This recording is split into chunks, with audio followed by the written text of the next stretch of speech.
Mesdames, Messieurs, bonjour, bienvenue sur Alizé, ravi de vous retrouver pour votre édition de la mi-journée.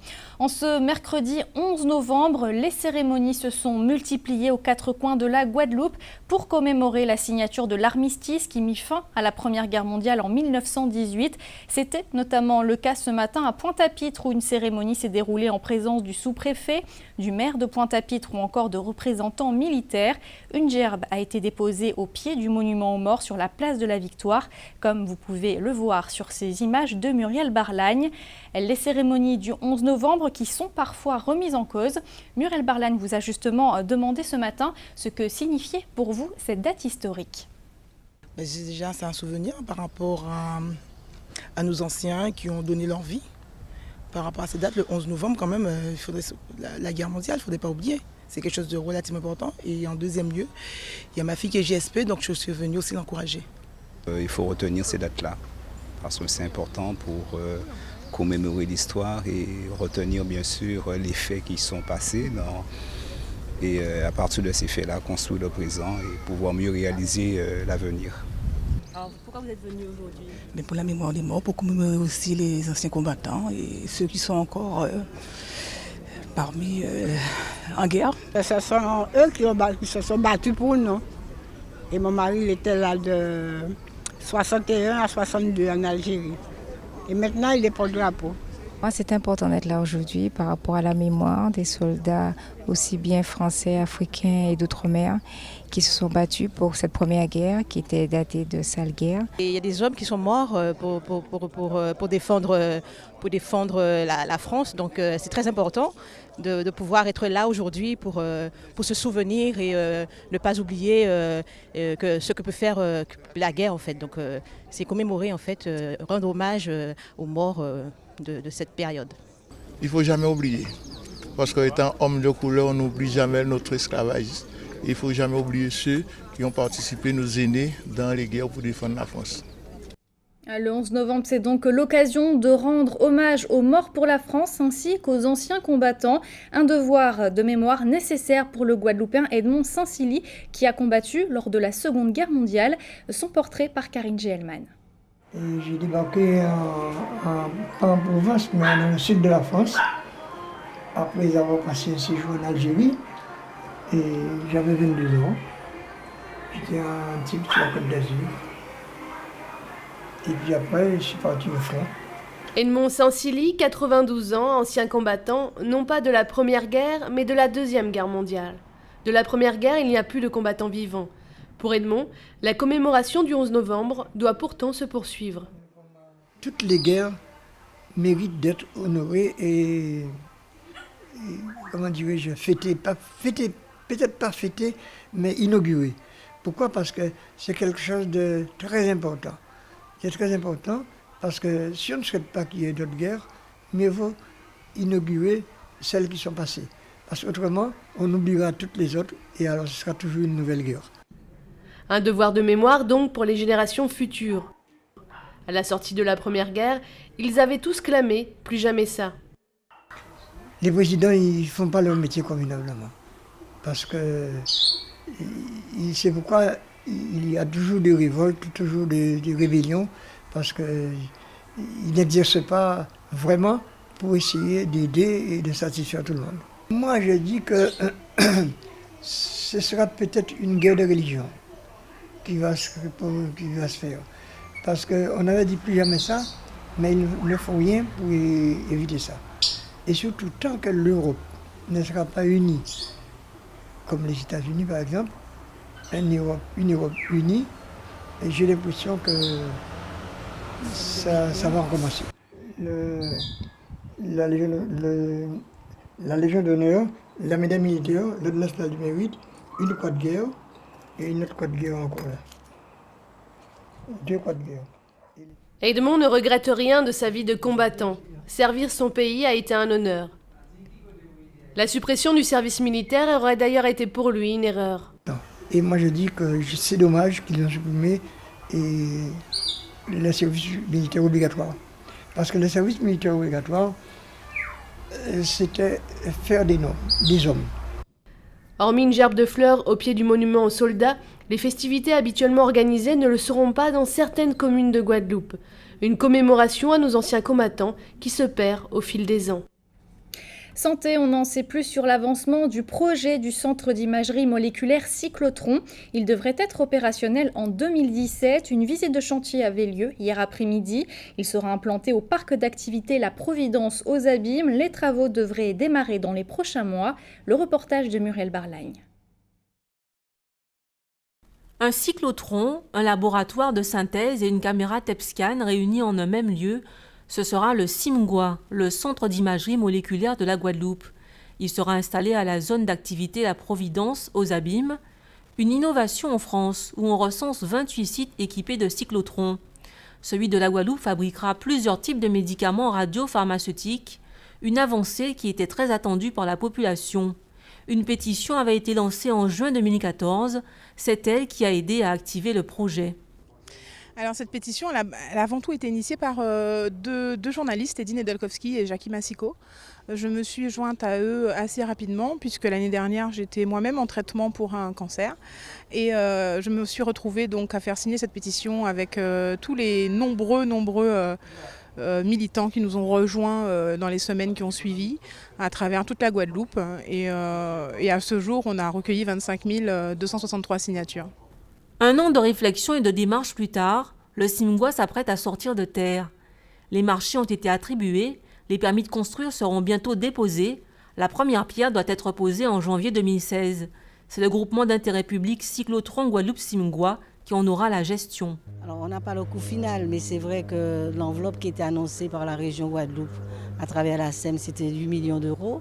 Et c'est vrai que les marchés qui ont été attribués laissent penser que nous arriverons un peu à ce coût, peut-être un petit peu moins, mais un projet qui est aux alentours de 8 millions d'euros. Si le calendrier du projet est respecté, le CIMGUA sera mis en service au premier trimestre 2017. Et puisque l'on est dans le domaine de la santé, l'hebdomadaire L'Express vient de publier son palmarès annuel des hôpitaux et des cliniques de France. Certains établissements guadeloupéens figurent dans ce classement. Concernant le cancer de la prostate, le CHU de Pointe-à-Pitre est 12e de ce classement national. Le CHU qui est par ailleurs 62e sur 100 pour les AVC. Et puis pour la chirurgie de la cataracte, la clinique des eaux claires à Baie-Mahault est 49e. On en vient à l'actualité dans notre grande région de la Caraïbe où le président cubain Raúl Castro a réaffirmé sa volonté de démissionner de son poste en 2018. De son côté, le Pérou se dotera bientôt d'un nouveau parc national. Voici la Minute Caraïbe. Le président cubain Raúl Castro a confirmé lors d'une réunion diplomatique au Mexique vendredi qu'il démissionnerait de ses fonctions en 2018. Une annonce qu'il avait déjà faite il y a 2 ans. Raúl Castro connaît Mexico pour s'y être rendu en 1955 avec son frère Fidel, où ils ont planifié ensemble la révolution cubaine. Le président Raúl Castro a honoré le Mexique pour son attitude pacifique et de solidarité vis-à-vis de Cuba. Le Mexique avait été en effet le seul en Amérique latine à ne pas couper les liens avec l'île cubaine pendant la guerre froide. Aujourd'hui âgé de 84 ans, Raúl Castro aurait déjà choisi un successeur et a annoncé son intention d'établir des limites d'âge pour la présidence cubaine. Le Pérou va créer un nouveau parc national pour protéger un vaste territoire dans le bassin amazonien en proie au trafic de drogue et à l'exploitation forestière et minière illégale. Appelé le parc national de la Sierra del Divisor, il couvre une superficie d'environ 14 170 km² dans une région habitée par diverses communautés autochtones vivant dans un isolement auto-imposé et plus de 3000 espèces végétales et animales dont plusieurs sont endémiques. Sierra del Divisor est une zone protégée depuis avril 2006. Depuis cette date, les communautés qui y vivent ont fait pression pour sa classification en parc national afin de rigidifier les protections juridiques de ce territoire contre l'empiètement par des bûcherons, des mineurs et des trafiquants de drogue. Le directeur exécutif du CPDC, le Centre de développement politique des Caraïbes basé à Barbade, Chantal Menro-Chevalier, ajoute sa voix à celle de la CARICOM pour condamner fermement l'Union européenne qui étiquette un certain nombre de pays de la Caraïbe comme paradis fiscal. Chantal Menro-Chevalier déclare que cette classification par les pays européens est particulièrement inquiétante étant donné les différents niveaux de coopération entre la Caraïbe et l'UE. Elle rappelle que les gouvernements caribéens se plient en quatre pour se conformer aux normes internationales et pourtant ils continuent d'être étiquetés paradis fiscal. Le directeur du CPDC avance même que si l'on croyait à la théorie du complot, on pourrait croire que le système est mis en place pour veiller à ce que les pays en développement, comme ceux de la Caraïbe, restent en permanence sous domination de l'économie mondiale. Le CPDC réclame un comité régional de haut niveau. C'était une première hier soir en Guadeloupe. Une conférence TEDx s'est déroulée sur le campus de Fouillol. On vous en avait parlé longuement de ce phénomène mondial où 8 intervenants venant de tous horizons avaient 18 minutes pour s'exprimer sur ce thème, l'effet papillon. Karine Gelman était présente. La première de TEDx à l'abri des caméras. Protocole de la maison mère oblige. Quelques minutes avant le débat, toutefois, les intervenants étaient très excités par l'expérience. Depuis depuis déjà plusieurs années, j'adore les conférences TED. J'y vais partout, j'y vais tout le temps dès que je peux, je suis fan des vidéos. Quand on m'a proposé de faire ça, c'était finalement me proposer de réaliser un de mes plus grands rêves. Donc j'ai accepté avec un immense plaisir. Voilà un outil en fait qui permet de diffuser des idées inspirantes et pour moi je trouve ça intéressant. Ça demandait un entraînement plaisant. Je crois que quand même l'une des caractéristiques, c'est que tout ceci se fait dans une bonne ambiance. Chercheurs, comédiens, scientifiques, consultants, des personnalités déjà rodées à la prise de parole, mais une expérience unique pour eux de partage avec le public. Ça présente un défi intellectuel intéressant. Il faut savoir concentrer sa propre expérience en 15 minutes, c'est-à-dire se réapproprier son propre savoir pour pouvoir le transmettre aux autres. Ça donne beaucoup de choses pour moi puisque TED permet de dégager des idées qui seront entendues et regardées mondialement. Donc pour moi, venir en Haïti et participer en Guadeloupe pour la toute première fois était une bonne opportunité pour moi de raconter mon histoire et espérer peut-être d'inspirer des gens avec ce que j'ai réalisé. La pérennité de TEDx en Guadeloupe dépend de cette première soirée. Les vidéos seront en ligne d'ici une semaine. Direction le Lamentin où s'est déroulée ce matin la fête de Pierrette, une matinée placée sous le signe de la sécurité routière. Un rallye piéton était notamment organisé. Objectif, emmener les participants à devenir des exemples à suivre en matière de respect de la circulation piétonne. Les détails avec Yvan Landé, moniteur d'auto-école. Il est interrogé par Anne-Elisabeth Artsen. Oui, notre objectif aujourd'hui dans le cadre de la fête de Pierrette, donc c'était d'expliquer aux piétons comment circuler. Peut-être des règles que nous connaissons, mais que nous avons quelquefois l'habitude, quelquefois tendance à passer outre, vu notre façon de circuler. Donc nous avons aussi posé aux piétons 2 questions concernant le code de la route. La première question consistait, c'était à qui est destiné le panneau passage piéton. Donc en l'occurrence, c'est destiné aux automobilistes pour les prévenir du danger. La deuxième question, c'est qu'est-ce qu'une route à accès réglementé? Donc la réponse est une route à accès réglementé, c'est une route à circulation rapide et dont l'accès est interdit à certains usagers. Par exemple, les véhicules qui ne peuvent pas circuler à allure soutenue. Les piétons, les cycles, les cyclomoteurs, les quads motorisés, les voiturettes, les véhicules agricoles. Il existe une.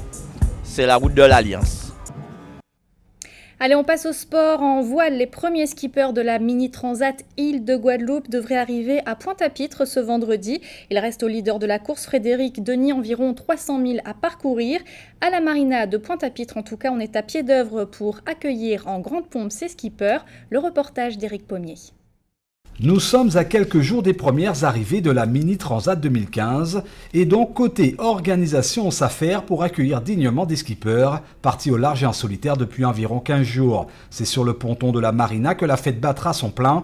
Accueillir, l'association Triskel s'y est attelée. Elle est l'un des maillons forts de l'organisation qui a accepté d'apporter son savoir-faire en matière d'événements voiles. Oui, alors la Triskel s'est portée volontaire à titre bénévole pour accueillir la Mini Transat. Et pourquoi à titre bénévole? Parce qu'on considère que c'est la régate qui va révéler les marins de demain. Ce sont des jeunes qui ont tout investi pour pouvoir participer à cette manifestation.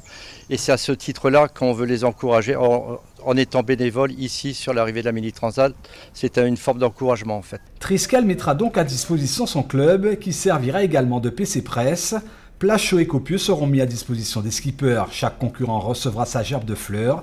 Bref, Jean-Michel Marziou parle d'un accueil réservé agrémenté de chaleur. Tout doit être fin prêt pour le jour J. L'investissement de toute l'équipe, c'est du 100%. C'est une grosse logistique dans ce sens où nous sommes bénévoles et les gens disponibles en semaine, ce sont essentiellement des gens comme moi, des retraités.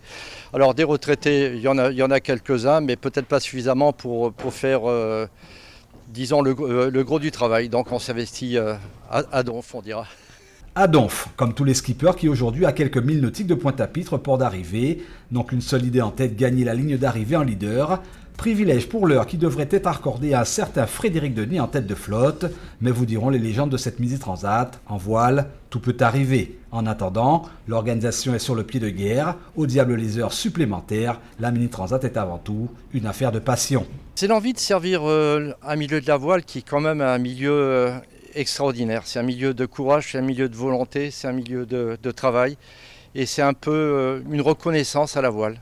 Tout est dit, reste plus qu'à attendre les héros de l'Atlantique, probablement dès jeudi. L'organisation se dit prête quoi qu'il en soit, et qu'importe les horaires d'arrivée. Et notez que le seul Guadeloupéen en lice, Carl Chipotel, a gagné quelques places depuis hier au dernier pointage. Il est 19e. Enfin, toujours en voile, Vincent Rioux et Sébastien Coll ont remporté aujourd'hui l'édition 2015 de la Transat Jacques Vabre dans la catégorie IMOCA. Avant de vous quitter, on va jeter un rapide coup d'œil sur vos prévisions météo pour cet après-midi. Comme vous pouvez le voir, le soleil sera au rendez-vous pour l'ensemble de notre archipel. Les températures affichent entre 28 et 30 degrés. C'est la fin de cette édition. Merci de l'avoir suivie. Édition que vous pouvez revoir sur notre site www.alizé.com. Dans quelques instants, une météo détaillée de notre région, suivie de l'actualité nationale et internationale avec le journal de TF1, suivi de petits secrets entre voisins. Pour ma part, je vous retrouve ce soir à 19h pour toute votre actualité locale et régionale. Bon appétit et très bon après-midi sur Alizé.